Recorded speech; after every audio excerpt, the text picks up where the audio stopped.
Une espèce, une histoire, un podcast, une aventure. Protégé, menacé, mal aimé, extraordinaire. Préjugé, dénigré, apprendre, découvrir, partager, ensemble. De la nature à nous, de nous vers la nature. Voix sauvage, donnons la parole aux vivants. Bonjour chers auditeurs et auditrices. Nous nous retrouvons aujourd'hui dans un nouvel épisode en faveur d'une espèce qui utilise son corps vif et puissant afin de sillonner le sol. Il existe de nombreux serpents dans le monde, mais peu importe leur couleur, leur longueur ou leur agressivité, les serpents restent et resteront toujours dans les mœurs la bête noire qui hante les mauvais rêves, de son regard perçant qui n'inspire qu'angoisse et sueur froide.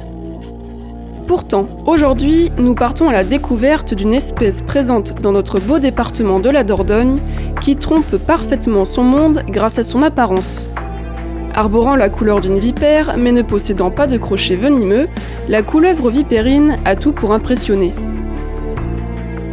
De par sa taille pouvant atteindre une centaine de centimètres et d'une longévité allant, quand cela est possible, jusqu'à 20 ans. À la naissance, les petits serpents mesurent déjà une vingtaine de centimètres. Le dimorphisme sexuel de cette espèce n'est pas impossible. En effet, chez les adultes, il n'est pas rare de constater que les individus les plus grands sont souvent les femelles, une caractéristique typique de ces reptiles. Mais comment peut-on reconnaître cette espèce d'une autre dans la nature ? Comme toute couleuvre qui se respecte, la couleuvre vipérine possède des pupilles arrondies, à l'inverse de sa cousine, la vipère aspic, qui arbore des belles pupilles verticales, semblables à celles de nos petits félins lorsque les rayons du soleil sont trop importants. Leur bouche est pourvue de nombreuses petites dents, mais ne possède pas d'aglyphes, relatifs aux crochets qui transportent le venin. Avec elle, aucune crainte à avoir. Pas de crochet, pas de venin, et donc pas d'agressivité. Elles ne chercheront jamais à vous attaquer. Leur premier instinct sera inévitablement la fuite. En termes de couleur, il est intéressant de constater que leur dos est souvent gris jaunâtre, voire olivâtre, avec deux séries alternées de marques brunes et noires, ou une bande dorsale plus sombre en forme de zigzag. Sur leur ventre jaunâtre ou rougeâtre se retrouve la présence d'un damier irrégulier de taches noires. Une question relative à son régime alimentaire serait intéressante à poser. Alors que mange-t-elle exactement ? Natrix mora se nourrit principalement de batraciens et de leurs têtards, de poissons et de leurs alevins, ou encore de vers de terre, de sangsues et de limaces. Et oui, cette espèce est bel et bien aquatique, ce qui explique cette capacité à déglutir ses proies dans l'eau. Et pourtant, dans sa quête de nourriture, il lui arrive parfois d'attraper des petits mammifères et des oiseaux. Pour procéder à la chasse, les espèces développent de nombreux stratagèmes. Mais qu'en est-il de cette couleuvre ? La famille des colubridés est très variée dans les techniques de chasse. La couleuvre vipérine fait partie d'un groupe spécifique. Oui, cette espèce n'est pas venimeuse. Du moins, pas pour nous, humains. Cependant, ce n'est pas le cas pour ses proies. En effet, elle possède une très faible quantité de venin, néanmoins pas suffisante pour tuer les proies, mais assez pour les paralyser. On estime par ailleurs que cette espèce mange en moyenne 1 à 2 proies par semaine. Cela dépend bien évidemment de la taille de la proie et de la disponibilité en ressources alimentaires. Son métabolisme lent lui permet donc de tenir plusieurs jours sans manger. Mais alors, comment ça se passe au niveau de sa reproduction ? Pour atteindre sa maturité sexuelle, l'espèce doit atteindre 3 années pour les mâles et 4 années pour les femelles.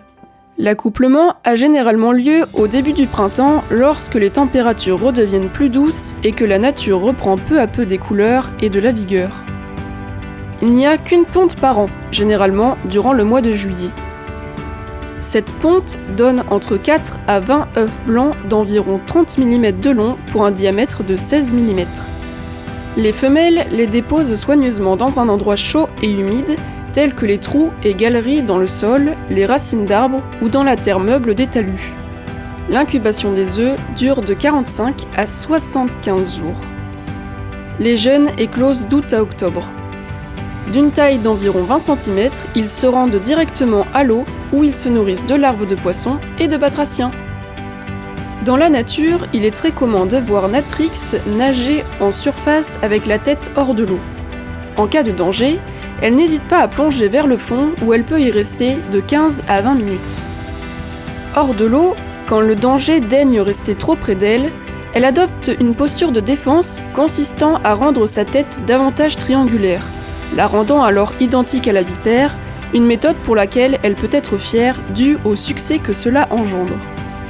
Elle améliore même cette méthode quand elle émet un sifflement de riposte et rejette un contenu malodorant de ses glandes cloacales. Elle est surtout active durant les saisons où le soleil réchauffe significativement l'atmosphère, permettant à sa chaleur corporelle de grimper entre 19 et 35 degrés.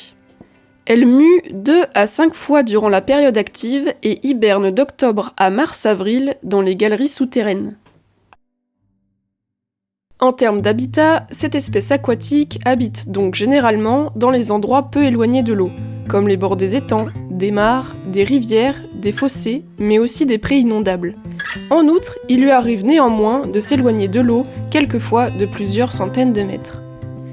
Il est bien connu que tous les serpents présents dans l'Hexagone sont sous statut de protection par l'intermédiaire d'un arrêté afin de protéger les reptiles et les amphibiens mis en application à partir du 8 janvier 2021. Dans notre cas, qu'en est-il de Natrix mora ?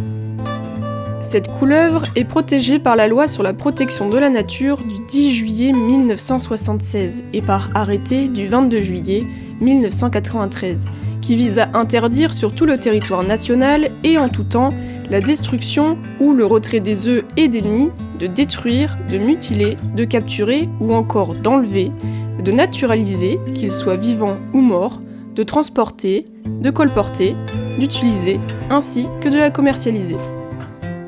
Au niveau international, cette espèce bénéficie d'une protection grâce à son inscription dans la Convention de Berne à l'annexe 3. Cette convention engage tous les pays signataires à ne pas recourir à des moyens non sélectifs de capture ou de mise à mort qui pourraient engendrer la destruction ou favoriser un impact négatif sur la tranquillité de l'espèce. Au niveau national, la couleuvre est, comme dit précédemment, sous protection de l'arrêté amphibiens et reptiles protégés de l'article 3. Pour finir, il est intéressant de mettre en valeur que durant l'hiver, comme tout reptile rampant, la couleuvre rentre en période de dormance hivernale. Animaux à sang froid, ils vivent en fonction de la température extérieure. L'hiver est donc idéal pour un repos prolongé. Durant cette période, elle ne s'alimente plus et puise dans ses réserves de graisse minutieusement collectées lorsque les températures le lui permettaient. Cela peut durer quelques semaines, voire plusieurs mois, variant selon le climat, témoignant parfaitement de l'adaptation des reptiles à des conditions extrêmes. C'est ici que prend fin notre périple dans la vie tumultueuse et pleine d'ébahissement de la couleuvre vipérine. L'ophiophobie, ou en d'autres termes la phobie des serpents, est relativement courante et celle-ci s'explique en tout point. Peut-être même que vous, auditeurs et auditrices, êtes en proie à cette phobie ou tout simplement à une crainte justifiée de ces chers reptiles. L'histoire de Natrix mora avait pour but d'éclairer davantage tous ces serpents qui ne représentent pas une menace pour l'homme. Je l'espère qu'au cours de ce récit, vous avez eu l'opportunité d'en découvrir un peu plus sur les serpents et peut-être même de comprendre un peu mieux ce monde assez surprenant qui cohabite avec nous. En vous remerciant de votre écoute et à très vite sur Radio Libre en Périgord.